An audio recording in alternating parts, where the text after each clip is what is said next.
I think the mindset then from the club is that, you know, we are not going to get into trouble again. Every day it was about somebody making a bid for the club, so the club was in a little bit of turmoil. Hi everyone, and welcome to another episode of The Players Lounge on FBT Football Business Television, where the game gets down to business. Now, it's called The Players Lounge, so where am I? I might need somebody's lounge. Somebody that's special for me, obviously. Manager, players, everything. Some people said that he used to be my English dad, but we'll talk about it later on. Very welcome. I'm very happy to welcome Chris Hughton. Chris into the Players Lounge. Thank you, Chris, for having us. How are you doing? You're very welcome. Good to see you looking so good and so fit. Yeah, I'm keeping myself fit. You still could be playing now. Yeah, but no, I ain't got the hips, you know. My hips are totally finished. But the looks so not too bad. So no comeback then? No comeback. Even for charity, I'm struggling to play even for charity. Okay. No. What's the, as you say in Newcastle, what's the crack? What's happening? Talk to us. No, at my last role here was of course at Nottingham Forest. That was a few years ago, and post then, of course, my last post, which was something that was completely different for me, which was international football and managing the Black Stars. My father was from Ghana, so it's something that one was a privilege for me to then be managing at international level, but also, of course, to manage the world famous Black Stars was something that was an even bigger honour for me. So that finished last year. We qualified for AFCON, which is something that we was very proud to do, but we didn't achieve what we wanted to achieve there, and consequently that finished, and now I've just been a lot of family stuff, I must admit, but still going to a lot of games and still keeping as busy as I can. Yeah, I remember when I first met you was in Newcastle. For people that don't know, as I always said in any interview, Chris gave me my first ever training session on a windy, cold, raining day on a training ground, throwing balls in the air. But before that, you've been a player. You've been on a pitch, and you spent over a decade at Spurs. Yes. Over a decade, so people remember you from your playing days, obviously for your coaching skills, managing skills. But can you tell us one moment shaped you as a player?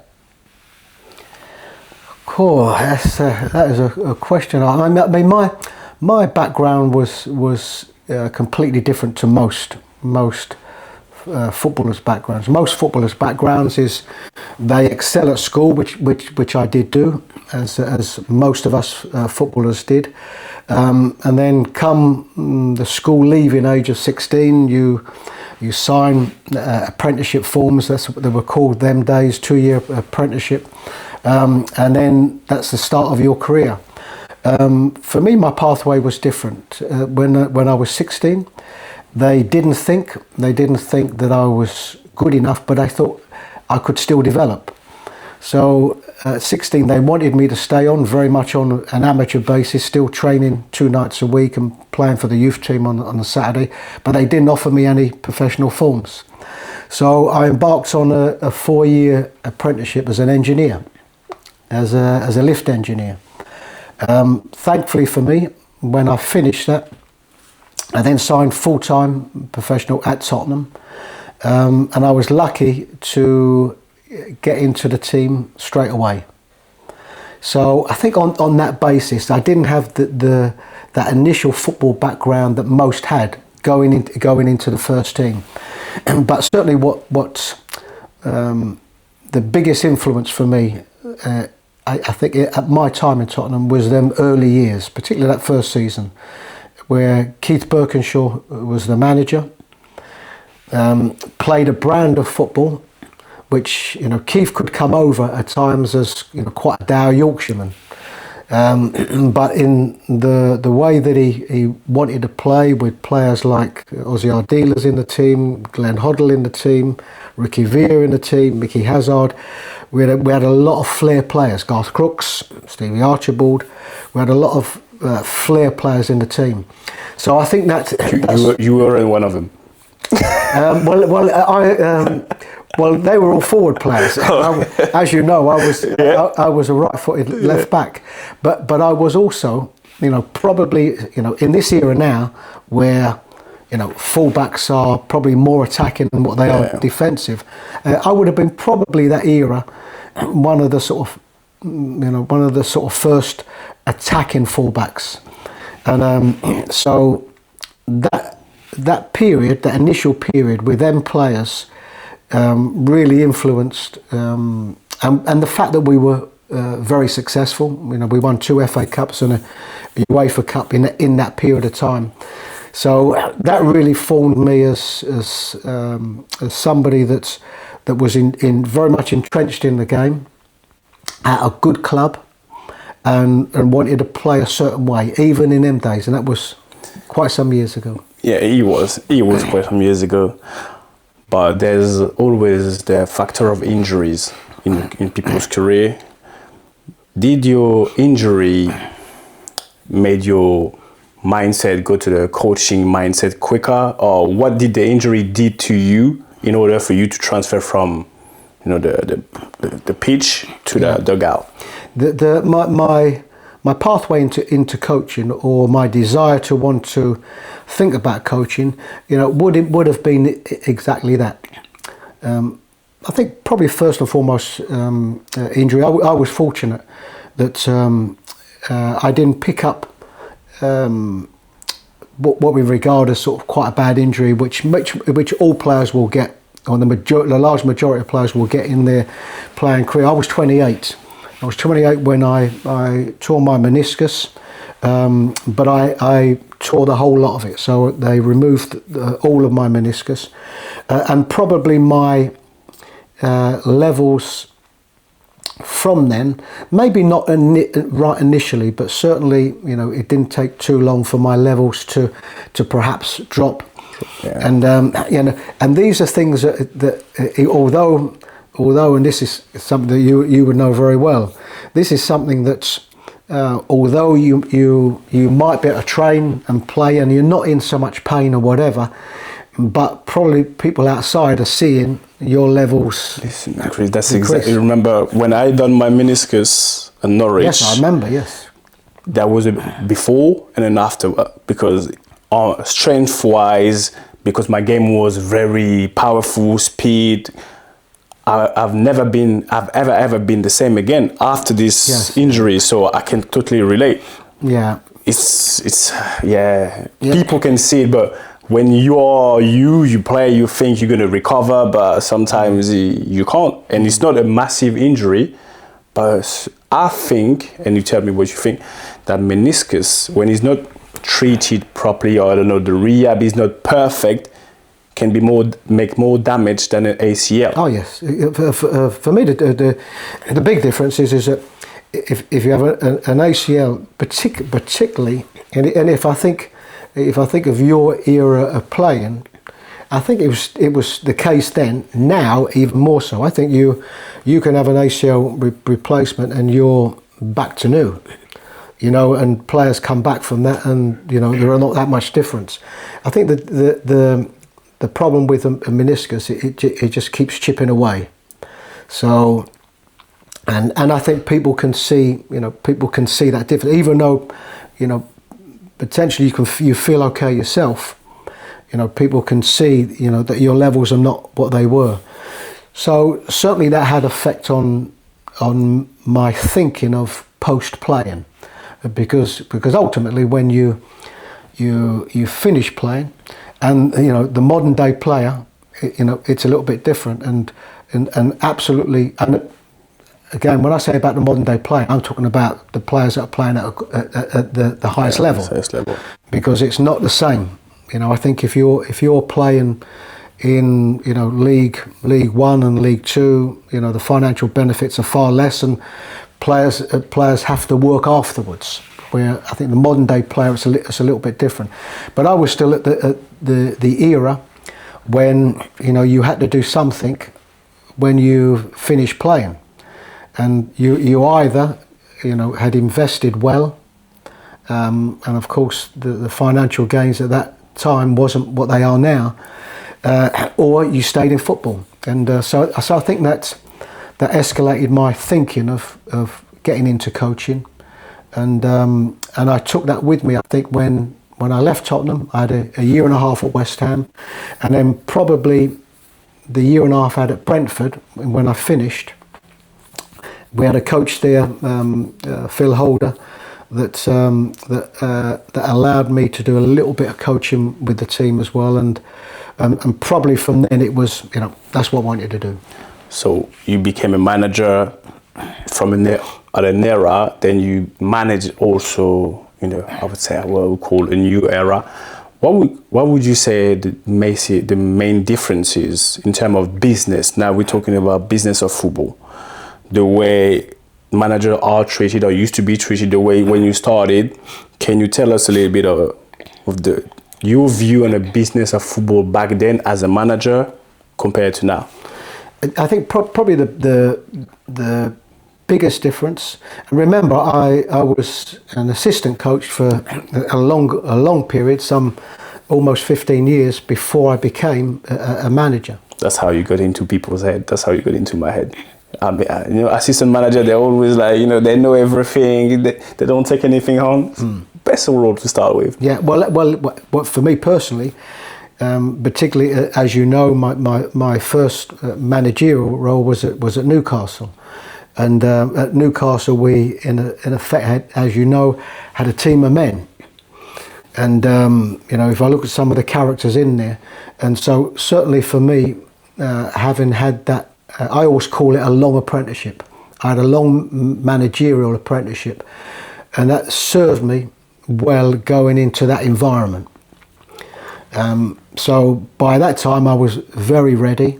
I was very, very ready to deal with the difficulties and the stresses, and of course at that time Mike Ashley was the owner. Every day it was about somebody making a bid for the club, so the club was in a little bit of turmoil, and obviously you have to deal with that. But I think the biggest difference between management then and before me to now is the staffing levels, the people that are involved in the game. What would have happened in those days and before me, it was very much about budgets, and it was very much about the manager. They weren't called head coaches in them days. The manager being very much in the loop as regards the club's finances, what budget there was for the manager to bring in the players that he would like to bring in. The manager was very involved in the process of recruitment, knowing that if there was only this amount of money that could be spent on a window, that you have to budget around that. Now, the head coach doesn't get involved in any of that. And there are those at the club, your financial directors, your CEOs, technical advisors, director of football. There's so many denominations now. There's so many new roles. Yeah, but they would do all that. So in effect, the head coaches are not involved in the budgeting of the club, or are not privy, or don't want to be privy to the budgets of the clubs, whereas managers in my day did, and you had to work around that. When at Newcastle, or even when you got me in Norwich, were you involved in terms of budget, sponsors, result? How your role, was it tied to the budget? Were you involved in that? And did you? I know my answer, but I want people to hear. Did you feel any pressure regarding that buying this player this amount of money, and then therefore you got to deliver some result because this kind of business?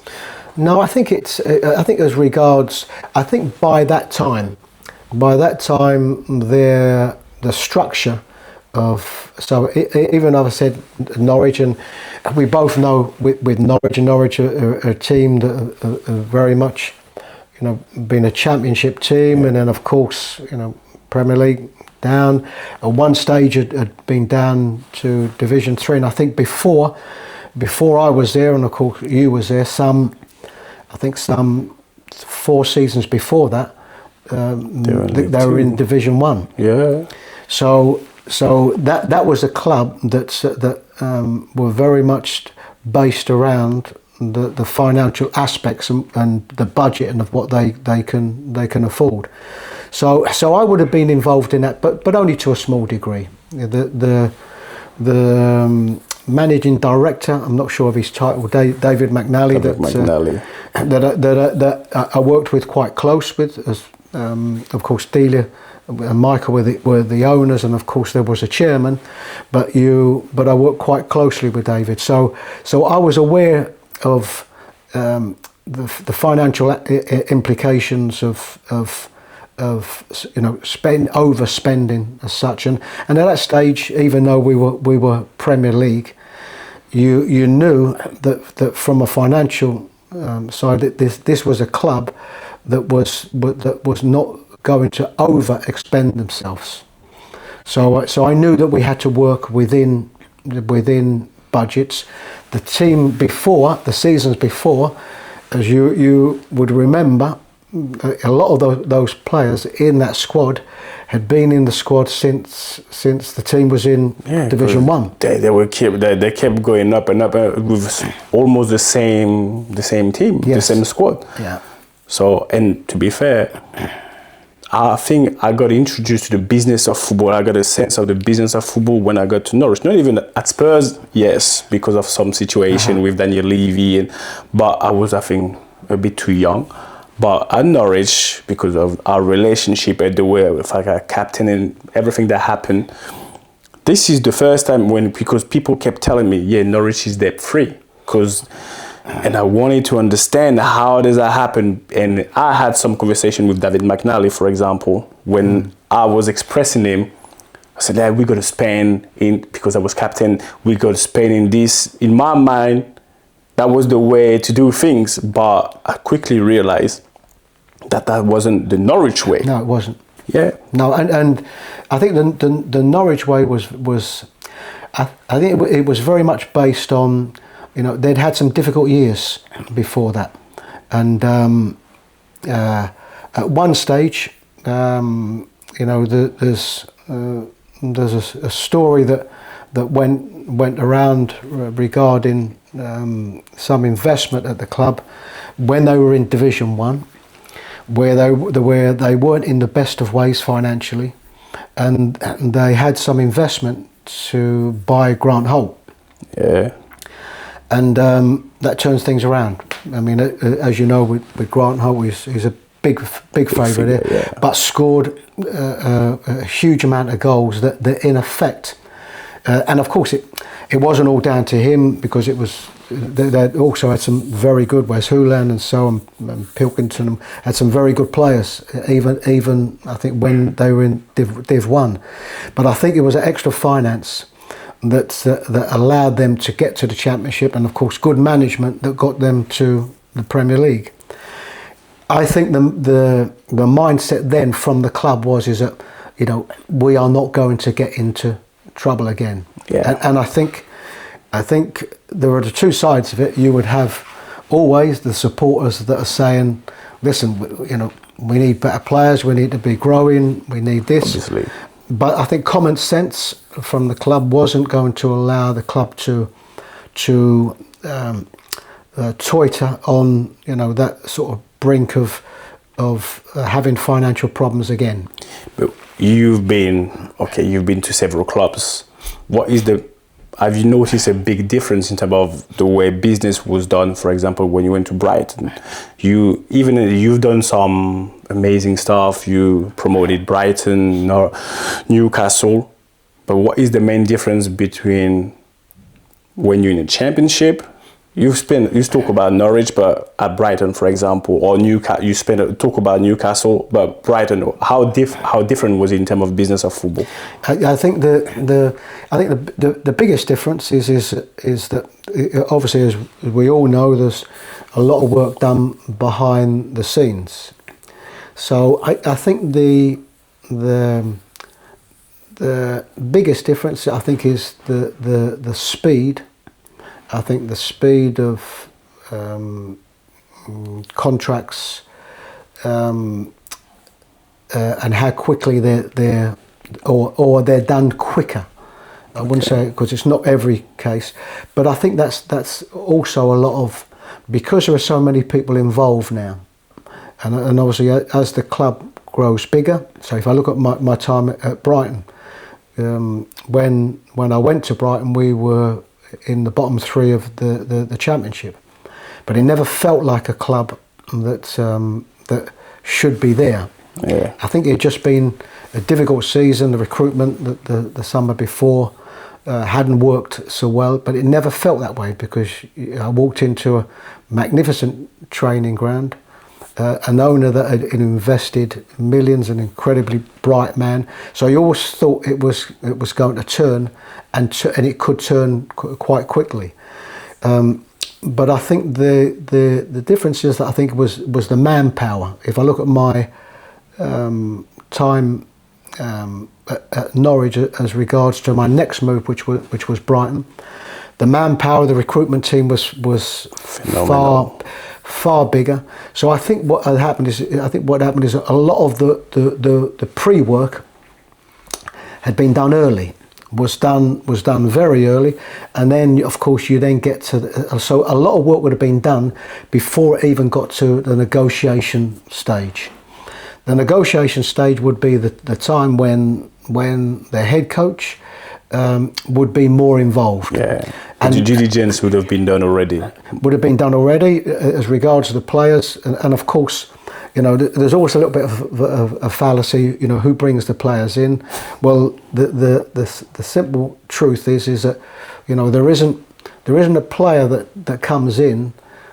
Certainly in my time that I wouldn't have given the okay to. Not one, and I think probably at some clubs it's a little bit different with what we see now in directors of football and so. And of course, bigger influences at board level. But I would have been involved at Brighton in the latter parts of that. I would have been privy to a degree, you know, on a player that we were trying to get, on what the club that the player played for wanted. Yeah. I.e., you know, just throwing numbers about, you know, they're holding out for, you know, 20 million or so, and, you know, we're not prepared to pay that. But, you know, I think there's become a situation at clubs that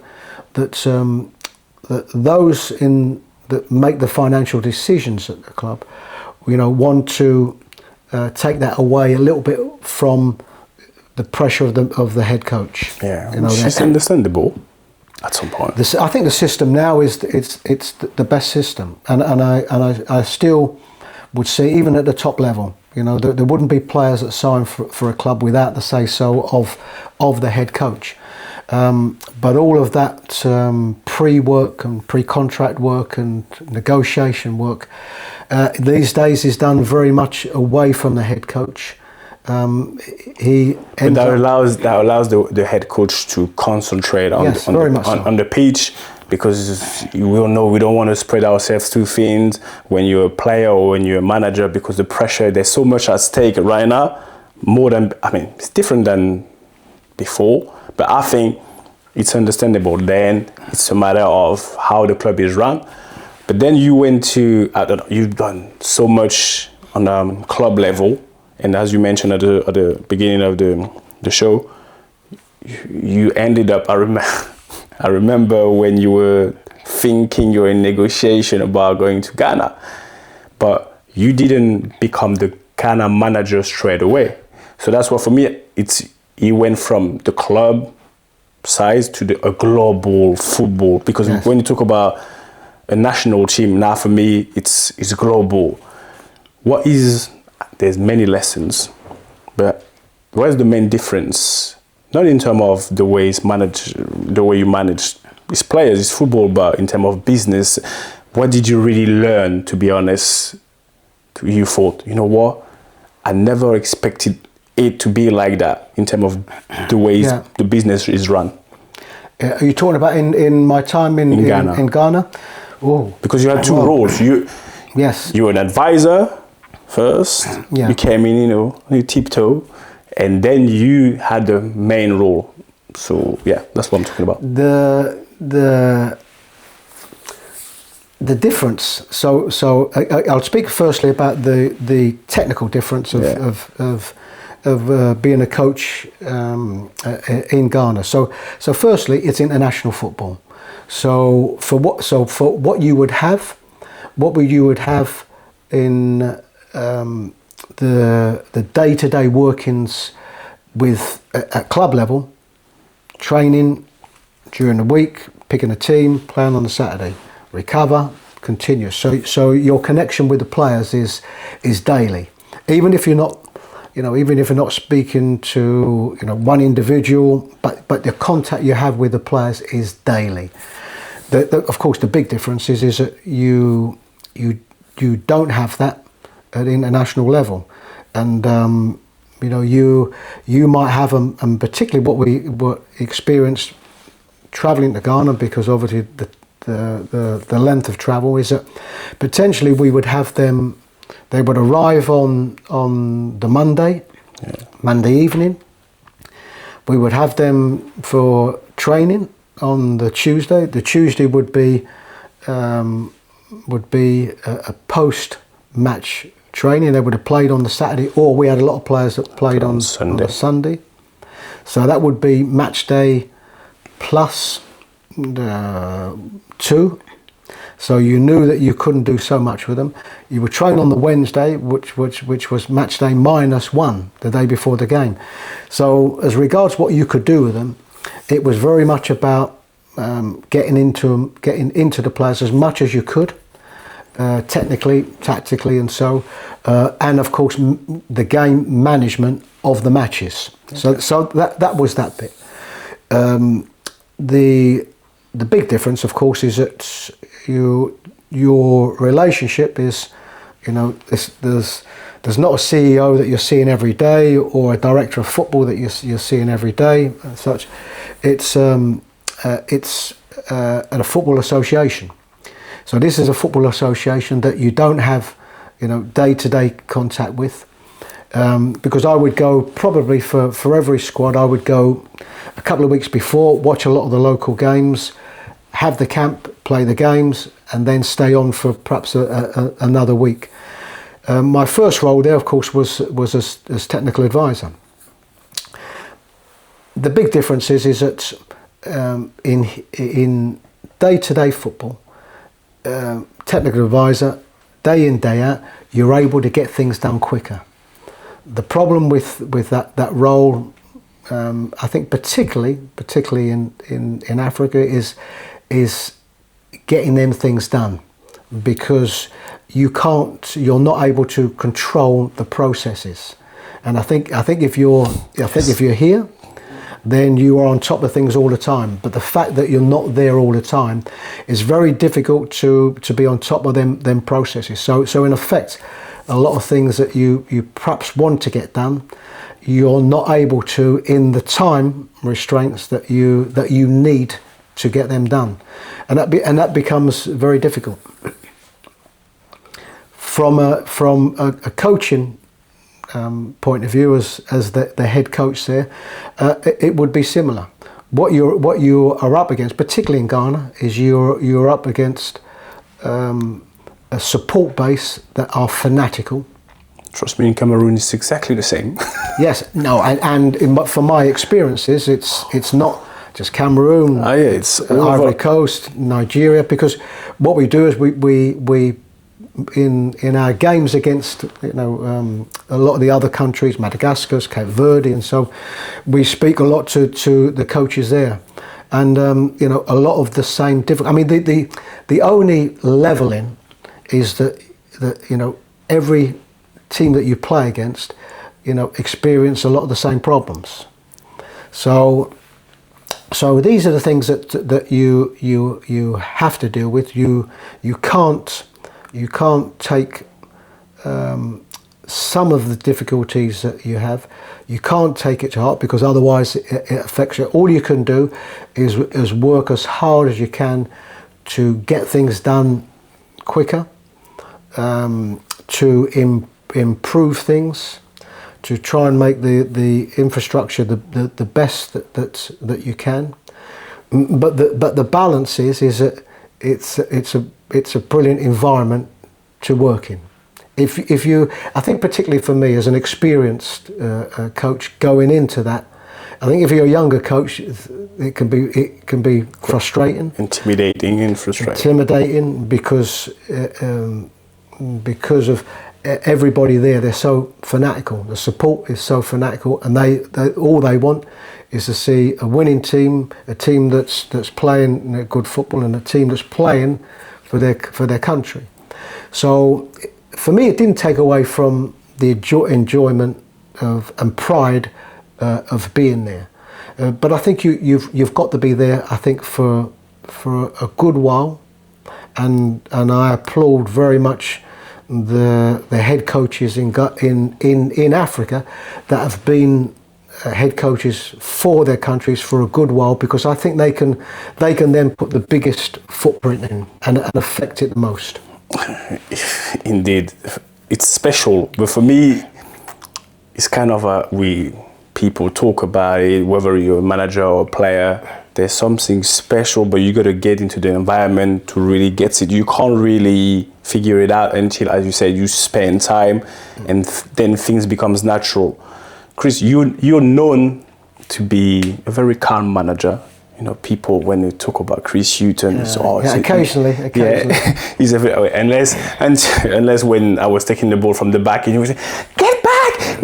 Going crazy. But you're known to be a very calm manager, a gentleman for some, very gentleman, and one of the first black managers, who was doing things at this highest level.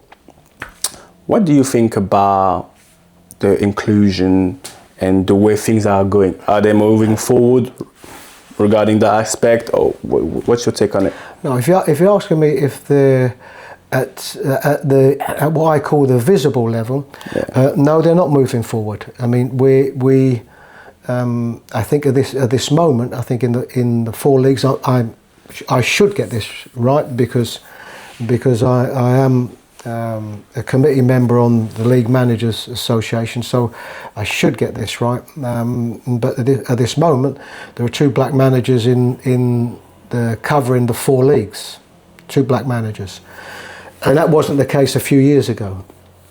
So, are we moving forward? No, I don't think we are. I think what has made it more difficult also is, of course, the influx of foreign coaches, managers into our game here, and at one stage that was Premier League.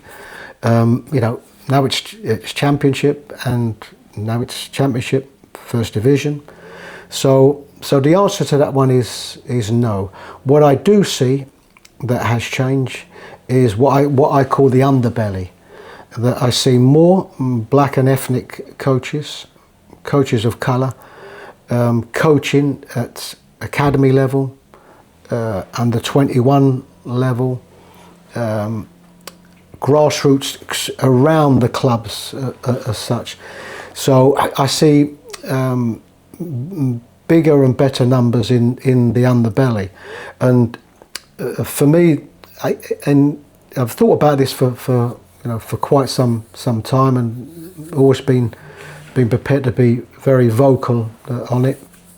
And that for me, probably the way forward is is that if we can continue to see really good numbers in those really good positions around the first team, then perhaps that jump up, or black or ethnic coaches that are already at a club, and have done a good job at a club at under 21 level or assistant manager level, will then be encouraged or then be given what I call the visible roles, which are, of course, first team coach. But at the moment, no, if anything, the numbers are going down as opposed to going up. So if the numbers are going down on the visible level, is there not another way to look at it in terms of if it's under the belly, as you said, the numbers are growing up? Is that not the place where we should start? It's like when we want to impose something, we rather teach our kids in order for them tomorrow to become.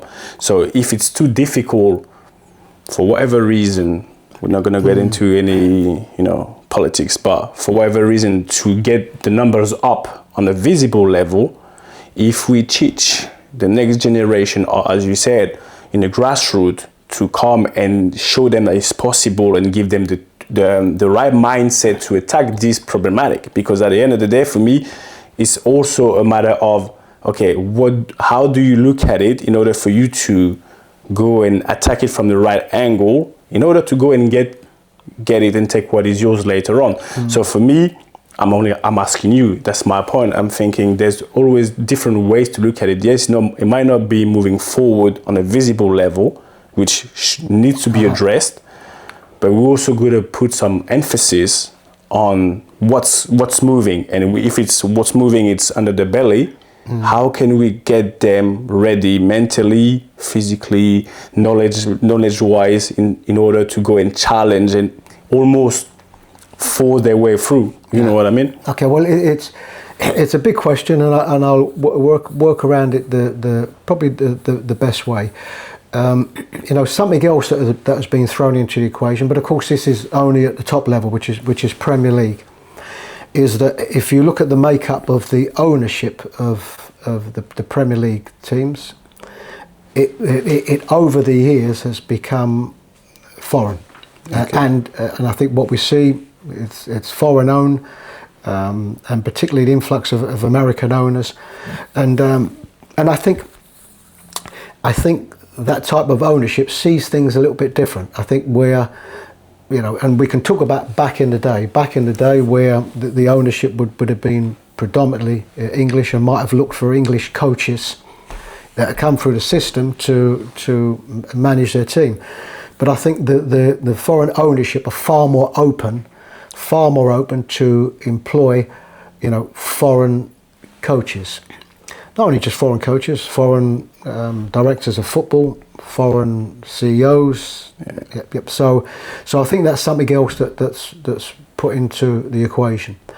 As regards seeing more black and ethnic coaches at the visible levels, I think one. I know that the Premier League and the PFA have embarked on what I think is a really good campaign, which is a player to coach scheme, which is seeing good percentage. I think something like 30. I've been approached for that to mentor some of the yes, and no, it's as good as a good scheme to be involved in. So I think at the moment there are about 30 coaches that of course have their salaries paid by PFA, Premier League, which that go into and have full-time roles in the clubs.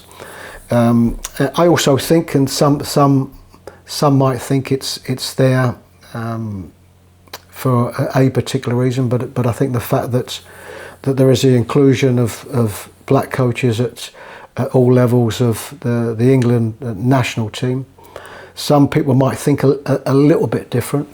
But I think the fact that they are visible, I think, is something that is a good thing, myself personally. But we'll go back to getting players through the system. There's always been a lot of talk that for some managers, and I'm not talking about black or ethnic managers, but some managers, you know, the only way that they are going to get to the Premier League is by taking a team up.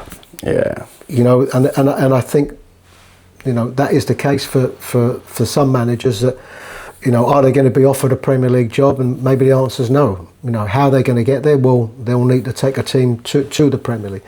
So I think it's almost the same, you know, ideology with black and ethnic coaches, is that, you know, how they going to get into them positions. Yeah. But the only way to get into them positions is to be doing well enough in those positions that are underneath that. Prove that they are good coaches that have done very, very well at the levels that they're at. And sometimes it's being at the right place, the right time. It's all about timing. Connected to a club. The manager goes. You are the assistant or the under-21 coach. You have the role for a temporary period.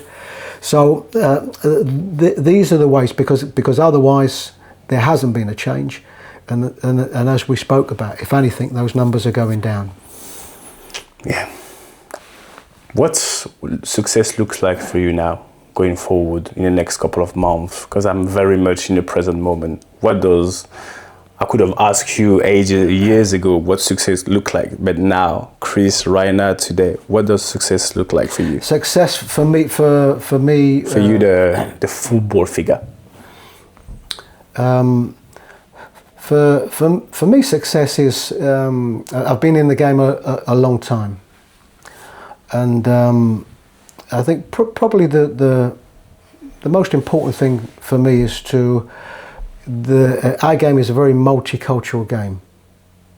You look at the Premier League, and again, I think I'm right on this. I might be wrong, but if you look at ethnicity in the Premier League, I think black players account for something like 40-45% of the players playing in the Premier League. I know this is top level.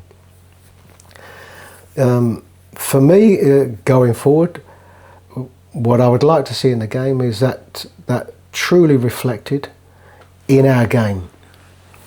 If I'm looking at us having a very multicultural game, and we are now talking, or I'm talking about, you know, black players in our game, but I'm talking about multicultural, and this is not just about black players, but it's about all ethnicities in our game, and for me, it's to be able to see that in our game, in other positions, in directors, you know, board of directors positions, chief scouts, CEOs, you know, the people that are on the visible side of our game. You know, I would like that picture to be more multicultural than what it is now, and at the moment we are some way away from that. But for me and the picture as I get older and greyer, and going forward, that is the picture that I would like to see. All right, cool. I got some, to finish it off, I got some quick fire question, and don't worry, you don't need to mention me. It's fine. You don't have to. You're talking about my best signing. Toughest player you ever managed? Oh, these are. I think the toughest player I ever managed. It's a broad question because you can take the word tough or toughest into different directions. You know, I haven't been too. No, hard. Okay. Well, I'll probably mention two, and these are for completely different reasons. Andy Carroll at Newcastle, when particularly at that time. After that time, he had a few injuries and so, but at that time, he was fearless, absolutely fearless. You put that ball in the and you know, you as a centre half, you know, they're the days where I probably wouldn't have wanted to be a centre half playing against him. So probably Andy Carroll, but I'd also say about Lewis Dunk, and only because he never missed a game. So and nobody is going to tell me that when you have that type of player that never misses a game, that he doesn't have problems or he doesn't have knocks and whatever. And I think when you get that type of player, they have an ability, I think, to better play through some, physical situations that maybe some others can't. So I'd probably say Lewis Dunk, because of his durability. Okay. Smartest players you ever coach? Once again, don't mention me. It's all right. No, but I was told not to mention you. Yeah. That's the smartest player. There's. I presume you're talking about football smart. Football smart. I think, but this actually might even come into another category you're going to ask me. I would probably say Pascal Gross at Brighton. Yeah, I think because again a very durable player, could play. This is a player that I bought, could run all day, technically very good, but knew the game, I think we always have a say in the game that's someone's almost like a professor of the game. Liam Rosenior was one for me that was always thinking about the game. This was very much from a coaching point of view. He's doing so well now at Strasbourg. Yeah, he's doing so well, and it's not a big surprise. He done incredibly well at Hull also, taking them to seventh place. So Liam, I've got an incredible amount of time, and Liam actually would be going back into the category that we've already spoke about managers and the lack of black managers in the game. He is one that's absolutely excelling at the moment, and for me, no surprise. But go back to the question. So probably Pascal Gross, and even from the time when I left Brighton, a couple of positions that I saw him playing in, even playing at right back, and I would have thought there's no way you can play there, and playing there at Premier League level. And I think he can do it because he's smart. Not the quickest, but not going to allow himself to amazing football IQ. Yeah. One last one. A player that you wish you could have signed, but you haven't. Realistically, don't tell me that Lionel Messi or Pele. No, that's an incredibly difficult question because it's not supposed to be. No, because what I'm very conscious of is that the levels that I've managed. So in my managerial time, I could say Ronaldo, but of course this was never ever going to be the case. So I tell you how I would answer that question, and I think it's a very good answer. Very good answer. All the best players that I wanted to sign, we signed. You signed them.